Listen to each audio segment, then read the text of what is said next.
Para você que clama, essa é a palavra da fonte.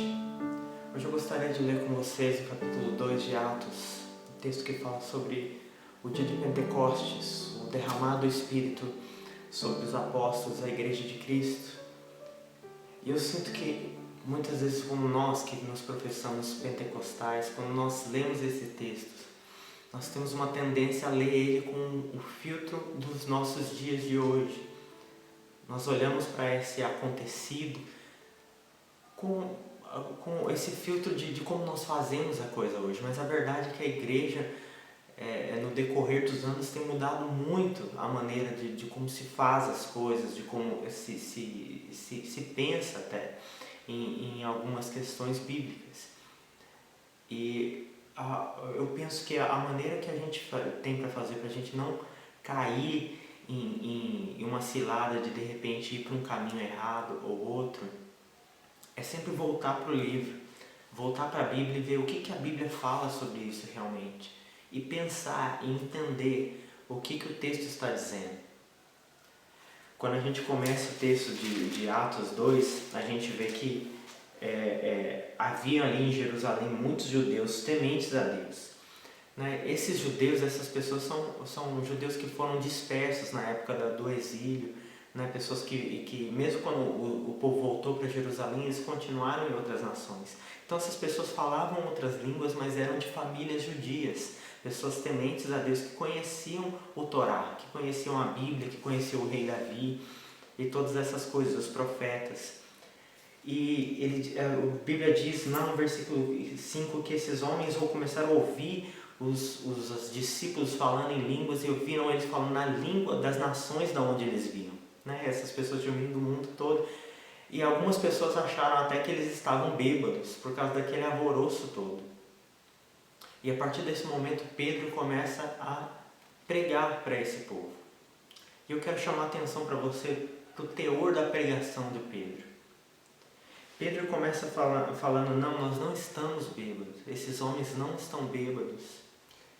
E ele começa a declarar, falar sobre questões da Bíblia que essas pessoas conheciam. Olha só, no versículo 16 ele diz, ao contrário, isto é o que foi predito pelo profeta Joel. Nos últimos dias, diz Deus, derramarei meu espírito sobre todos os povos. Então Pedro chama a atenção daqueles homens aos profetas. Ele fala, lembra dos profetas? Lembra do que os profetas disseram? Isso está acontecendo agora, é um cumprimento da promessa.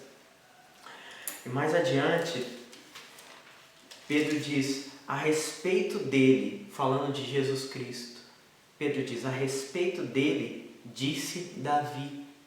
Então Pedro chama a atenção daqueles homens para o conhecimento que eles tinham a respeito do rei Davi, a respeito da Bíblia. Ele cita Salmos, ele fala, eu sempre vi o Senhor diante de mim, porque Ele está à minha direita, não serei abalado, por isso meu coração está alegre, a minha língua exulta, o meu corpo também repousará em esperança.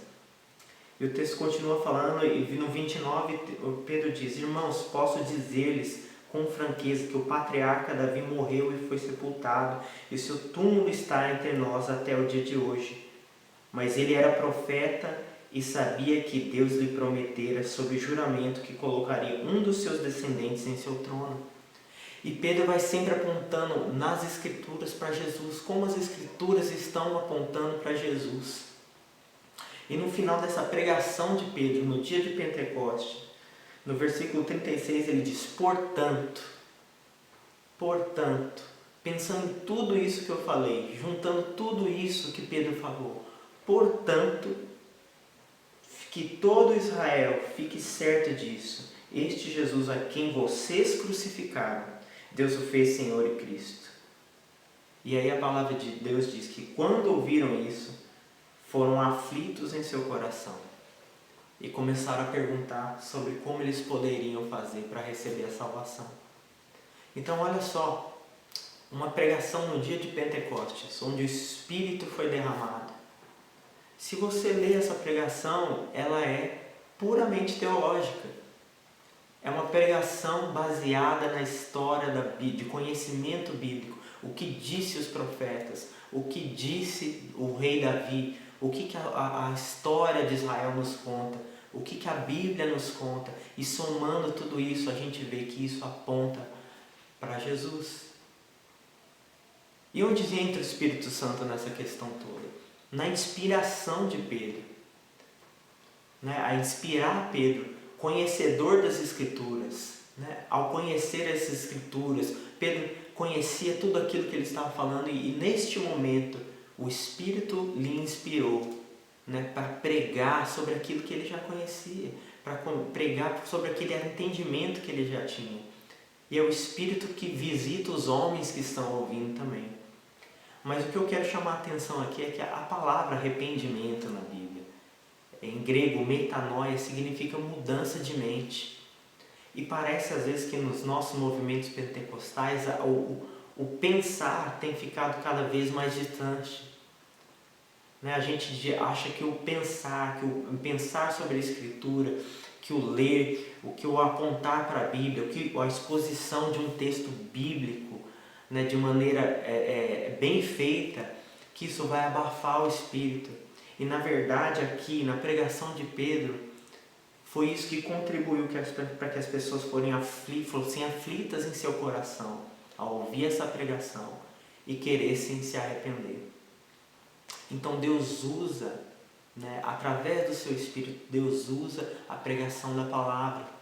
Se nós cremos que na palavra de Deus há poder para transformar nações, para transformar a vida das pessoas, se nós cremos que a palavra de Deus é viva e eficaz, então quanto mais nós nos aproximamos dessa palavra, do sentido real, do entendimento da Bíblia, mais perto nós estamos desse poder que transforma mentes. Até a próxima Palavra da Fonte.